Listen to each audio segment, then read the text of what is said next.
Assalamualaikum class 5. I am your SST teacher, and students, as you know, today is Monday, and from today onwards we are going to start our week 10. In this week we are going to complete our chapter 3, branches of government. Though we have already completed the reading of this chapter, but now we are going to complete the written work and the worksheets of this chapter. Today we are going to attempt a worksheet. The topic of the worksheet is already written above: 3 branches of government. The question number 1 is label the branches of government. Before starting the solution of this worksheet, let me remind you, when we were reading this chapter, we came to know that there are 3 branches of the government: legislative branch, executive branch, and the last one was the judicial branch. Given below are actually the 3 images, and these 3 images are of the 3 buildings, and they are found in the federal capital of Pakistan, Islamabad. You know, these buildings, they represent, each building represent one branch of our government. Let us talk about these buildings one by one. If you look at this building, it represents the legislative branch of Pakistan. It is the building of National Assembly and Senate. And you remember, National Assembly was called the lower house and Senate was called the upper house. So this very building, this one, it represents the legislative branch of government. So please write it down here, the legislative branch. And if you remember, I told you legislative branch, it makes new laws for the country. Now we are going towards the second image. Please have a look at this. This image is the building of President House.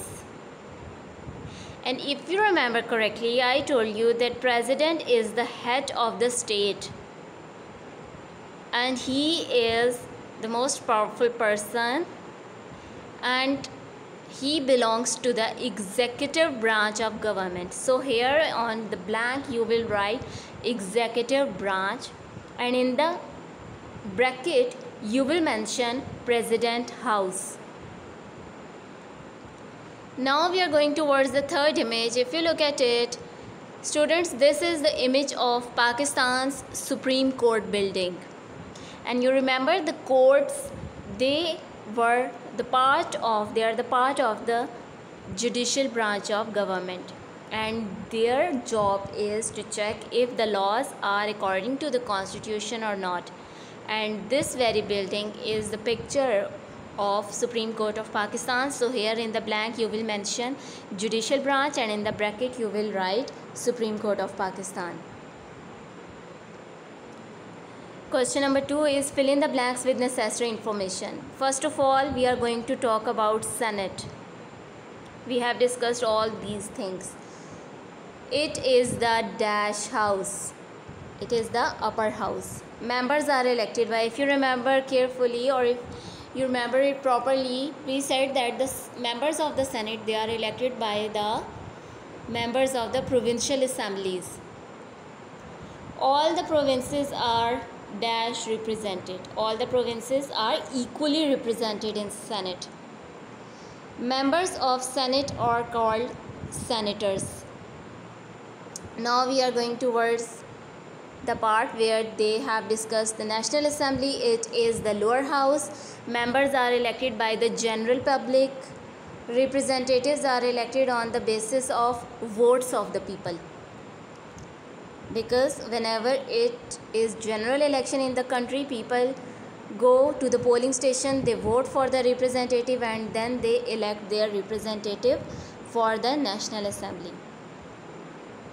Members of Senate are called senators. Members of National Assembly are called MNA. M will be capital, N will be capital, A will be capital. MNA means Member of National Assembly.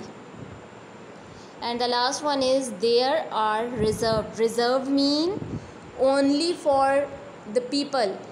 Reserved seats for women and minorities.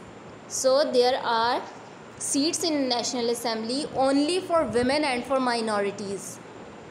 In one blank you will write women, WMEN, women, and then minorities. Please solve this exercise and solve the worksheet, and then start submitting your homework. Thank you students. This is all for today. Take care.